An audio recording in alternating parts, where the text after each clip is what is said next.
ಬಂಧುಗಳೇ, ಎಲ್ರಿಗೂ ನಮಸ್ಕಾರ. ಕೊಡಗು ಜಿಲ್ಲೆಯ ಉತ್ತರ ಕೊಡಗಿನಲ್ಲಿ ಬರುವ ಸುಳ್ಯದಿಂದ ಕೇವಲ 8 ಕಿಲೋಮೀಟರ್ ದೂರದಲ್ಲಿ ಪೆರಾಜೆ ಶಾಸ್ತಾವು ದೇವಸ್ಥಾನ ಬರುತ್ತದೆ. ಪ್ರತಿ ವರ್ಷದಂತೆ ಈ ವರ್ಷ ಕೂಡ ವಿಜೃಂಭಣೆಯ ಜಾತ್ರಾ ಮಹೋತ್ಸವವನ್ನ ನಾವೆಲ್ಲ ಕೂಡ ಕಣ್ತುಂಬಿಕೊಳ್ತಾ ಇದ್ದೇವೆ.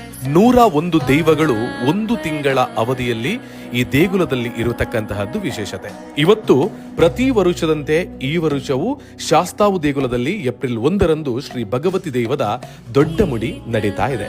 ಸಹಸ್ರಾರು ಮಂದಿ ಭಕ್ತರು ಶ್ರೀ ದೈವದ ಆಶೀರ್ವಾದ ಪಡೆದು ಪುನೀತರಾಗ್ತಕ್ಕಂತಹದ್ದು ವಿಶೇಷ. ಬಾನೆತ್ತರದಲ್ಲಿರುವ ದೊಡ್ಡ ಮುಡಿಯೊಂದಿಗೆ ಭಗವತಿ ತಾಯಿಯನ್ನ ಕಣ್ತುಂಬಿಕೊಳ್ಳುವುದಕ್ಕೆ ಮತ್ತೆ 1 ವರ್ಷ ಕಾಯಬೇಕಿದೆ.